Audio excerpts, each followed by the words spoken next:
And we continue at 1:06 in the afternoon. It's the John Phillips Show.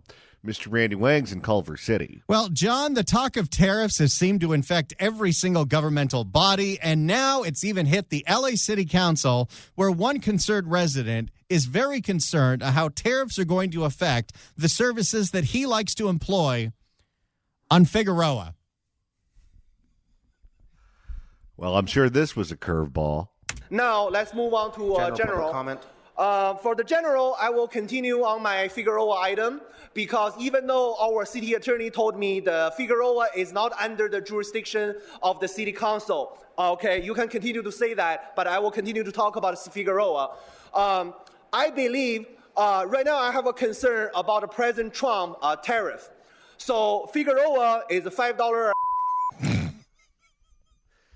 Well, I guess he's done his consumer work. So Figueroa is a $5, and I don't want to see any tariff on Figueroa services. So if we have a 34% tariff, so $5 per on Figueroa Street, that will become $7. That's unaffordable. Well, like Michael Douglas said in Falling Down, he's standing up for his rights as a consumer. That's unacceptable. So we need to make sure maintain the low price of Figueroa services to make sure the Figueroa services is accessible for every single Angelino. They call that equity. Any day this guy goes down to City Hall to talk about the prostitutes on Figueroa is a good day. Do you think he's independently wealthy? Because how do you have the money to just show up day in and day out to the city council meetings and to opine on the prostitutes of Figueroa? I don't think he is, but that would be, I keep telling danielgus.substack.com, he needs to do an interview with that guy. His name is 3 Inch Shrimp. I want to know his backstory because he is fascinating. That he is. An international man of mystery. 800-222-5222 is the telephone number, 1-800-222-5222. And right now it's time for an update on former Oakland Mayor Sheng Thao. Shangy's back in the news, everybody. Absolutely, absolutely. That's because lots of public records requests have been coming out thanks to the FBI investigation into the corruption of Sheng Thao, her boyfriend Andre, and, of course, the Dong family. You know, that's what a mayor do. And one of the memos that was released over the weekend detailed a meeting with Sheng Thao and her staffers where she was trying to figure out how she was going to beat the recall. And her chief of staff wrote on the memo, what we need is some BP as tokens. BP is not British Petroleum. BP is black people. Which, of course, is a great thing to put in writing. For more on the now firing of every former member of Sheng Thao's staff that for some reason was still allowed to work in the city of Oakland despite all the corruption, here is NBC in the Bay Area. Well, a major shakeup in Oakland City Hall. It all started when the interim mayor dismissed his chief of staff. Now the city has told most of the remaining office staff hired under the... Forget the recall aspect of it because that's very political. But when the former mayor was indicted by the FBI for corruption, how do we not get rid of every single one of her staffers? I love the fact that obvious corruption didn't bother anyone, but once they were accused of racism, that was it. Absolutely, absolutely. It's the story of the LA City Council all over again. Pretty much. Has told most of the remaining office staff hired under the former mayor their jobs will be terminated Friday. All this just days before a special election to determine the town's next mayor. That's a week from today. Tax day. NBC Bay Area's Valina Jones has the details on the fallout. 4 staff members in total are out the door at the mayor's office. Brandon Harami, Brooklyn Williams, and Brandon Harami, that's the guy that always gets into fights on Twitter with Seneca Scott. Oh, yeah, he's a pistol. And he was one of the people doing a Kevin Durant, which is where you have a bunch of fake accounts on social media to troll people. You know who else did that? Was Michael Hiltzik, the business columnist at the LA Times, and he got caught. You always get caught. 4 staff members in total are out the door at the mayor's office. Brandon Harami, Brooklyn Williams, and Joe Genolio were all placed on paid administrative leave today and told they'll be terminated Friday. It comes after Chief of Staff Lee Hansen was fired last night. All 4 were hires of former Mayor Sheng Thao, who was recalled in November. Today, and indicted in December. By the way, if the person with the judgment to hire all of these people was Sheng Thao, how did they not get blown out on day one? Like, don't waste our time. We have a whole city to run. How's she doing? I miss her. She seems to have no clue that she's about to go to prison for the rest of her life. Well, the only saving grace for her right now is these federal trials take forever. I mean, Mark Ridley Thomas still isn't in prison. But every time you see her on TV, she's smiling like she's completely oblivious to the reality around her. And we still got our Oakland A's, baby. Now they're gone. Today, the NAACP was set to hold a press conference calling for some of the firings. Tonight, they're praising the decision. It takes courage to stand up to people, and that's Judge Brenda Harbin Forte. Oh, yeah. It takes courage to stand up to people, and it takes courage to make decisions that may not be the most popular. But that's exactly what we need in Oakland now. Both Hansen and Harami have been blasted by the NAACP and others after a handwritten note authored by Hansen was made public. In it, she wrote, "Use BP as tokens." Okay. Let's just say that you're on Team Sheng and you're trying to beat the recall and you want to prove that you have popularity among any number of communities in Oakland, and you want to show that you have popularity within the black community of Oakland. Wouldn't you just say something along the lines of, okay, let's make sure some of our black supporters are there? Wouldn't you make sure some of our senior supporters are there, our Asian supporters, our people from this part of the city, that part of the city, whatever, unions? There's a special level of incompetence to write tokens on a piece of paper. It's just unreal. And these people, I assume, went to school. I don't know for a fact, but I assume they went to school. And after however many years of education they received, they came out, got a job, a big job. This woman was what, the chief of staff? Chief of staff for the mayor of Oakland. Okay, that's a big city in California. And you are so dumb that that's the phraseology that you use, and then you put it in writing and give it to a woman you know is being investigated by the FBI. You know, I'm equally as frustrated, right? But it did not start under my watch. I'm beginning to think that Sheng may have been the smartest one in this whole apple dumpling gang.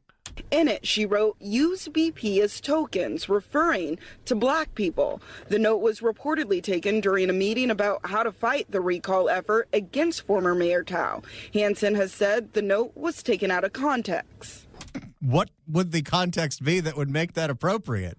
No, it seemed pretty clear-cut to me.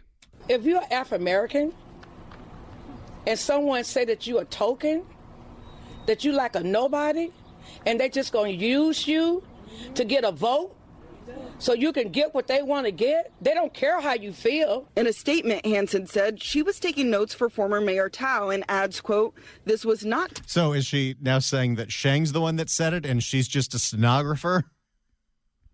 Well, at this point, why not just blame everything on her? Oh, it gets... She's going to prison. It gets better, though.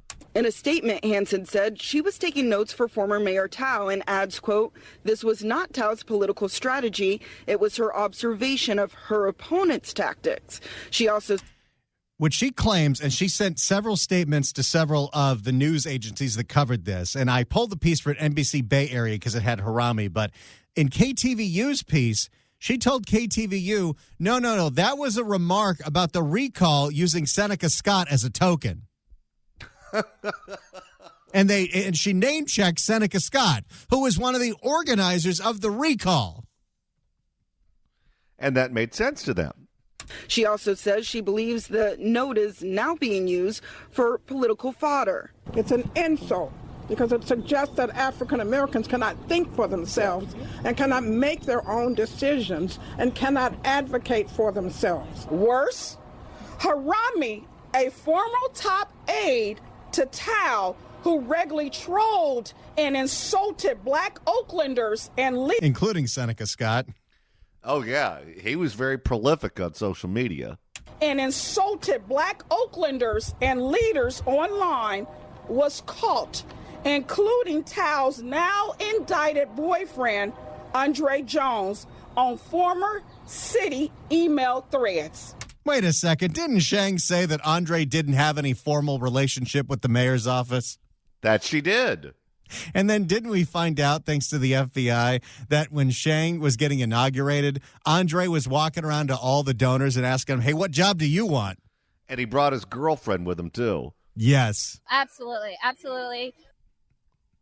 Sheng's defense is going to be that Andre made me do all this and I'm a battered woman. Well, she has essentially two options. And I'm not an attorney.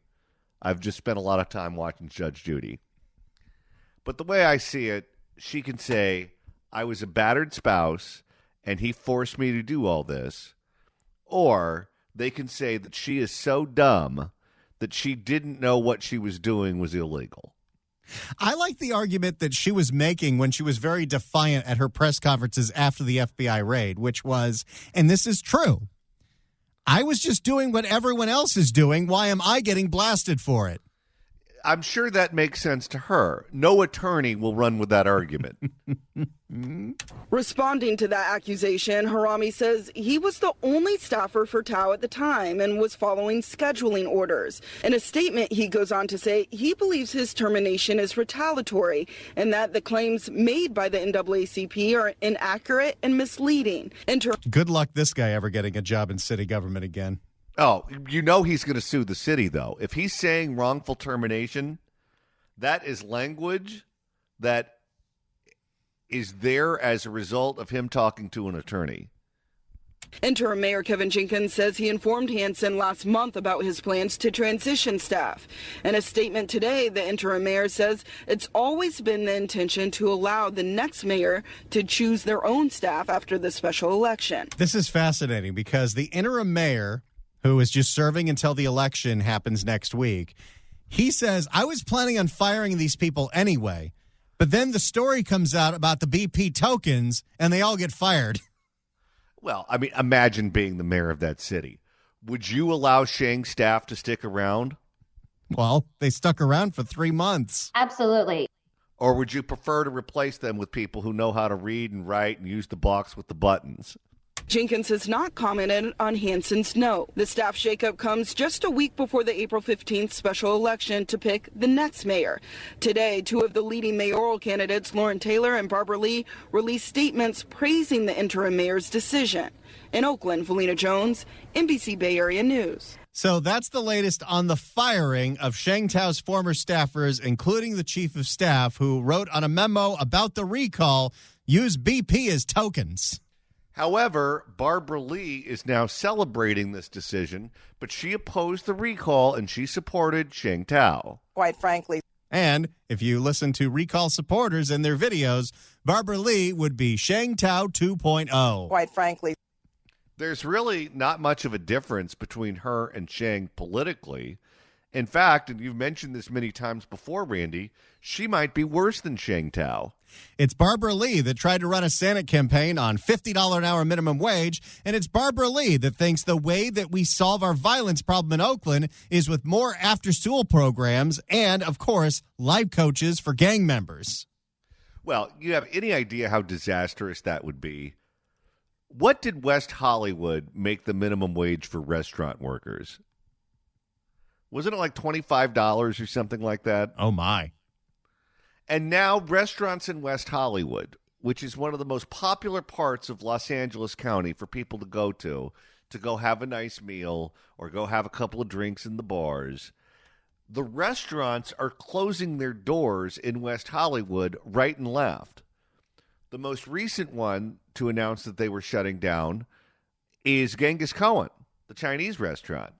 And Le Petit Fleur over on Sunset shut their doors. and they specifically cited the ridiculous minimum wage in West Hollywood, and they went after the city on their social media accounts. Oh, my. So imagine what would happen if Barbara Lee got her way and we had $50 an hour minimum wage statewide. Well, she came in fourth, so that one's never going to happen. Now, before we go to break, Johnny, I just have to play you the beginning of this interview because KTVU sat down with interim mayor Kevin Jenkins about the firing of those staffers of Sheng Thao. Mayor Kevin Jenkins in studio, joining us as he does every month. Thanks for being with us. Thank you for having me. Were the firings your decision? Absolutely.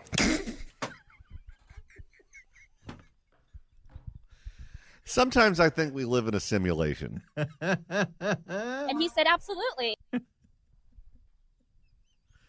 I see they're cut from the same cloth. If you'd like to email the show, you can do so at johnnydon'tlikeshow@gmail.com.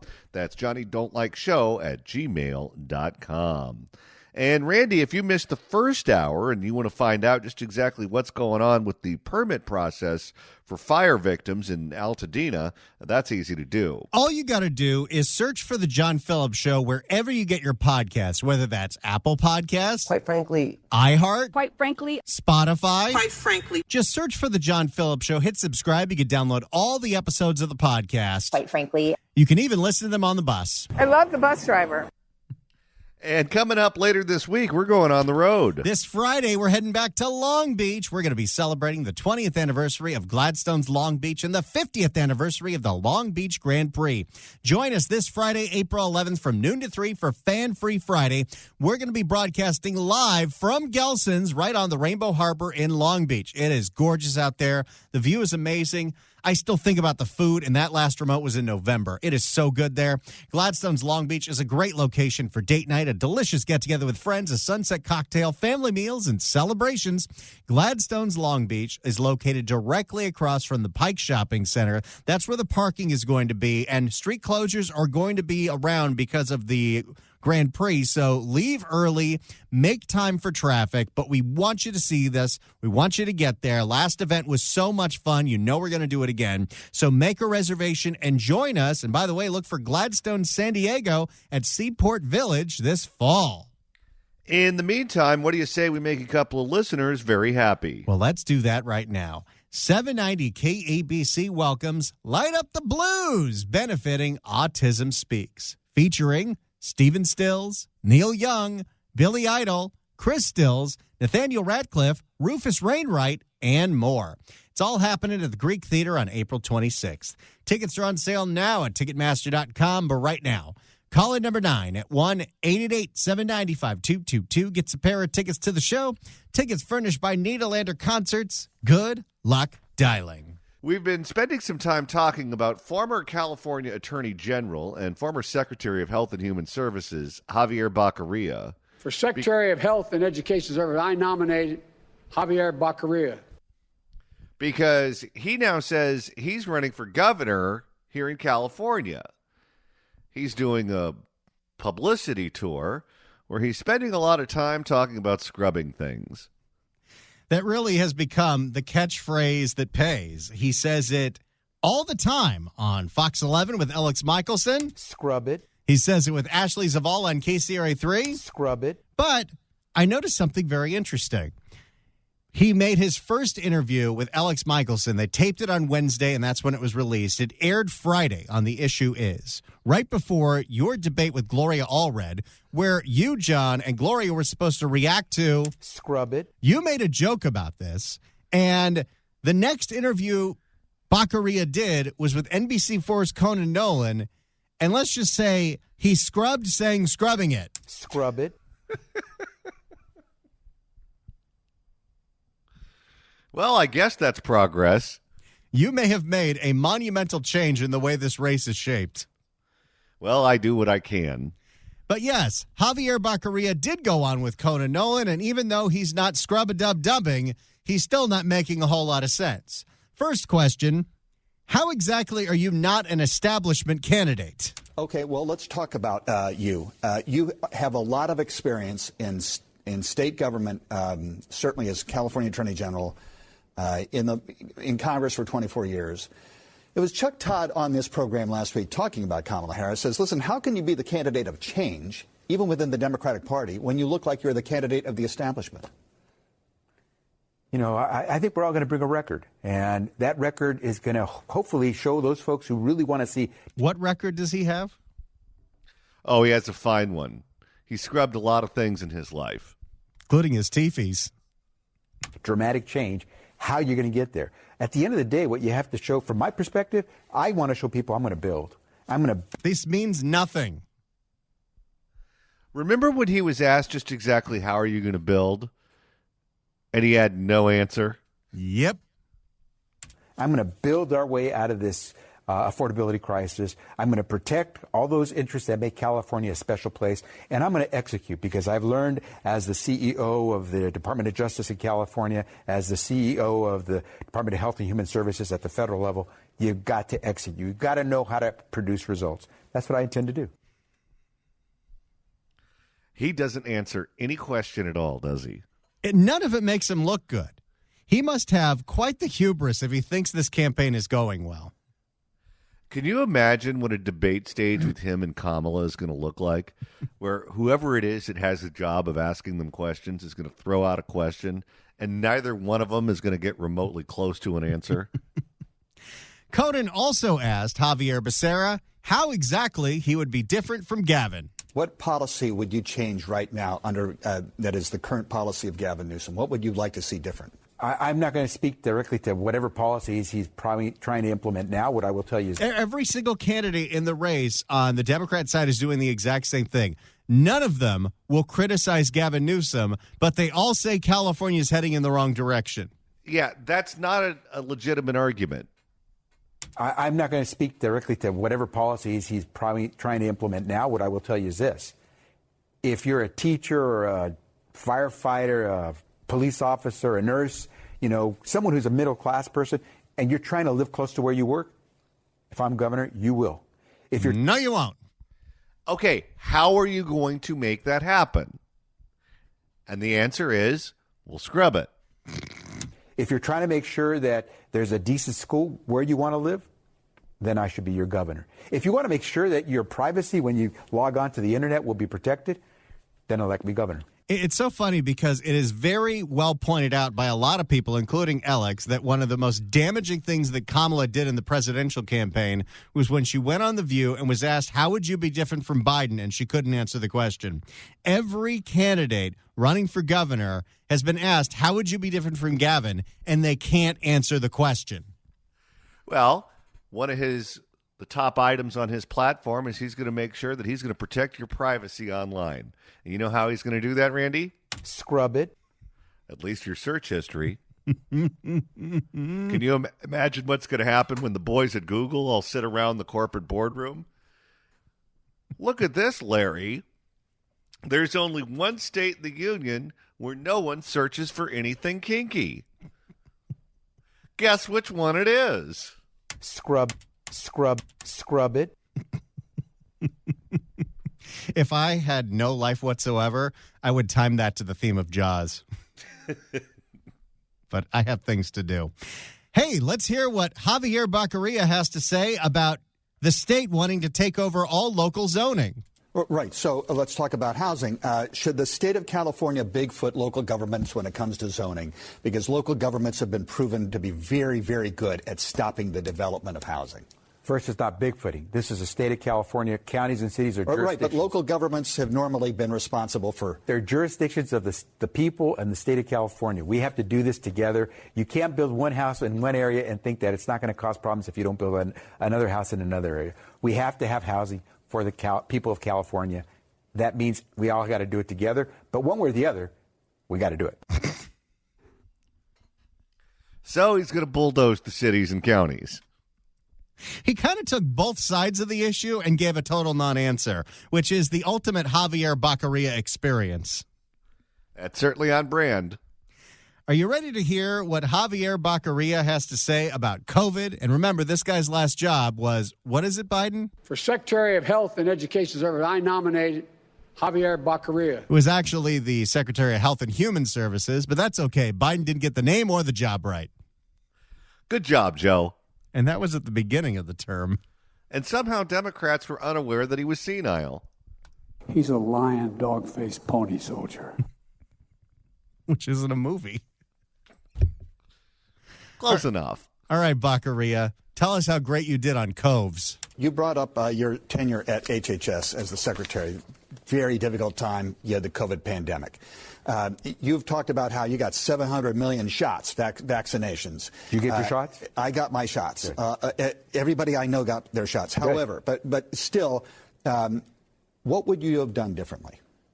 Oh, no one ever wants to answer this question. Oh, no. Well, this guy doesn't answer the basic questions. You think he's going to answer this one? On the COVID side? Anything relating to the COVID. I would have reached communities that are always left out far faster. So this is the same thing Barbara Ferrer would say. Our messaging just needed to be better. Oh, yeah. If only people listen to me more. I would have reached communities that are always left out far faster because fewer people would have died. The folks who died were the folks picking our crops, working in the assembly lines, were always left to the very end to get access to the vaccines they needed. It was the folks who didn't have a car, who couldn't go to the clinic to get the shot. It was the folks who thought they would qualify because they didn't have documents. I would have made sure we reached everyone sooner to stop the spread. Okay, Stephen Macedo and Francis Lee, two professors at Princeton University researchers, they have a book out called In COVID's Wake. Let me read you something. Influenced by Wuhan's lockdown, governments in the United States departed from their existing pandemic plans. Hard choices were obscured by slogans like follow the science. Benefits and harms were distributed unfairly. You just mentioned that. The policies adopted largely benefited the laptop class and left the so-called essential workers unprotected. Extended school closures hit the least privileged families the hardest. Science became politicized and dissent was driven to the margins. Do you believe that? Some of that.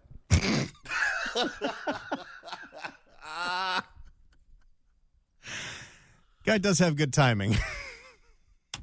Follow the science meant that if you said, well, wait a second, why shouldn't we open schools, maybe have classrooms outside because we know students, young people are not susceptible to this disease.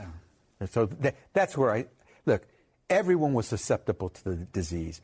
Children may not have been as contagious, and if you're healthy and your kid, you're young. Is he in 2025 saying the school lockdowns were a good idea? It sounds like it. He wants a CTA endorsement, you can tell. Get that money! If you're healthy and your kid, you're young, you're vibrant, you're not as susceptible that way. But there are people who are getting infected who died, including kids. We had to take action. Now, what a school did was up to the school, not up to me.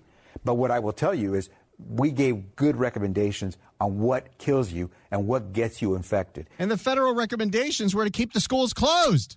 And they shut down the beaches, and they shut down the golf courses, and they shut down the parks. They shut down the gyms. We know that you needed to be active, you needed to be healthy, that if you were morbidly obese, for example, you had a lot of comorbidities, you were more likely to have a tough time with COVID. And they shut down everything that would allow people to blow off some steam and burn some calories, and they forced us all in front of the TV. They even at one point tried to shut down golf. They did. Now, another aspect of the whole school lockdowns is the fact that all the kids who went to school during that time are a lot dumber than they used to be. We'll hear what Javier Baccaria has to say about that next. Right now, we're going through the sound of former California Attorney General Javier Baccaria on with KNBC's Conan Nolan. Let's hear what Baccaria has to say about learning loss, something that was extra powerful in the state of California and specifically Los Angeles, as California was the last state to open the schools and LAUSD was the last school district to open up the schools. And I want you to be all the way pissed off. She's still mad about it. We can agree that we're still suffering the consequences of COVID. Absolutely. He's one of those. Well, maybe he could become the mayor of Oakland. So, for example, the lion's share of the money out of the state of California goes to K through 12 education. In California, over half of California students are below grade level in reading by the third grade. If you're black, you are 78% are below grade level. Latinos, third graders, 74% are below grade level. Nobody talks about that. I've talked about it. You're just starting this campaign. But Conan, I mean, the learning loss was stunning, and we've yet to address it. But Conan, before COVID, the numbers were ugly when it came to achievement in education. Is his argument really the kids were dumb before COVID? Well, they're dumber after. It doesn't matter that we locked down the schools for too long. The kids were already hopeless. That's Javier Baccaria for you. Interesting spin. But Conan, before... It's almost like he really wants that teachers union endorsement. But Conan, before COVID, the numbers were ugly when it came to achievement in education for Black and Latinos. It's not COVID that stopped us from having kids in Latino and Black neighborhoods who are achieving. It's the disparities that keep kids from Black and Latino communities. We didn't have enough equity. No, aren't the teachers, though, in, let's say, LAUSD paid much better than in school districts where the test scores are much higher? They're still not paid enough. We demand higher pay. She wants another 20% raise this summer. Get that money. And I'm sure she'll get it. Clustered in the poorest schools with the poorest resources and materials. COVID made it worse. Once again, taking both sides of an issue. Good job, Javier. Speaking of both sides, let's hear what Javier Baccaria has to say about the transports. This doesn't affect a lot of people, but it is a proxy for how people view life and policy. The governor of California, Gavin Newsom, on his podcast says that he believes it's unfair for trans athletes to compete in girls' sports. Yeah, Conan, I'm going to answer the question, but please recognize there are probably more Americans who get hit by lightning than there are trans Americans who want to play in girls' sports. Actually, that's not true. And not even close. It's like, what, 1 in 100 million if you get struck by lightning? It's 1 in 300 million if you win the lottery. Well, he doesn't know science, and he can't do math either. We're off to a good start. He was raised in California. Okay, so let's realize the magnitude of this. Where someone realizes that trans is a lightning rod word, and so when you think of trans, it's, oh my gosh, you know what? Trans folks are people, and we owe them the ability to protect them, their rights.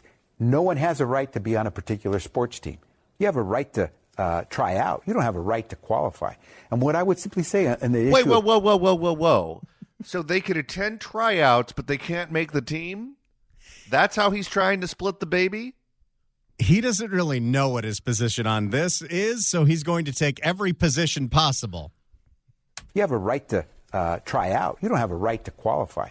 And what I would simply say on the issue of trans individuals in sports, girls' sports, is does the sports federation, does the school district say it's possible? If they say it's possible, that means the community has said yes. If they say no, not possible, then it's no. You don't have a right to do that. But as governor, I will protect the right of every Californian, including our trans Californians, to be able to live, breathe, and do everything they want to do as Californians and as Americans.